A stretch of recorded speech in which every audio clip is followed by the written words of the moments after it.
Barack Obama has said he is seeking common ground and he wants to reduce the number of abortions. Sadly, virtually everything he has done months to date as President of the United States has expanded abortions internationally as well as domestically by executive order, as well as by his embedding into his administration a virtually who's who of abortion leaders, people from the organizations who are now running agencies of the government of the United States. These are the people who ran the organizations for abortion rights. Now they're there.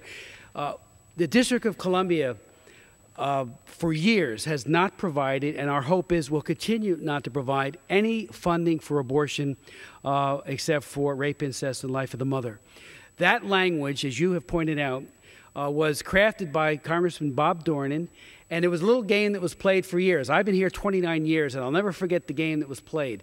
The language would say no federal funds could be used to pay for abortion, but they would allow, because we congressionally authorized local funds, so the bottom line was, the net consequence was, abortion on demand, unfettered, was paid for by public funds, by taxpayers. Barack Obama keeps saying he wants to reduce abortions. The common ground on reducing abortions is prohibiting funding for abortion. The Alan Guttmacher organization, the research arm of Planned Parenthood, and Planned Parenthood itself continually says that about a third of the abortions don't occur when public financing is not available.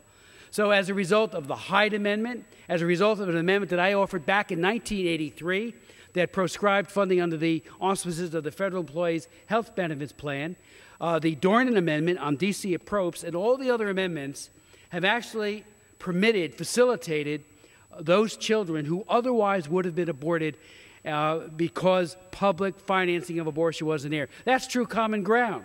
Taxpayers don't want to subsidize chemical poisoning and dismemberment of unborn children. And you can talk, frankly, people can talk all they want. The cheap sophistry of choice is that it does not bring into the visibility that it deserves the very act of abortion, which is the maiming, ultimately the killing of an unborn child. This is the year 2009. We know more about the magnificent life of an unborn child than ever before. Microsurgeries are being done. These unborn children are the littlest patients. They can get blood transfusions.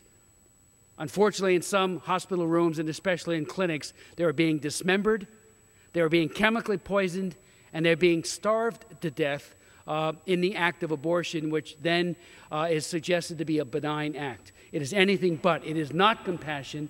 It shows no sense of justice, and the public should not be forced, compelled, to finance abortion in the District of Columbia or anywhere else. I yield back to my friend.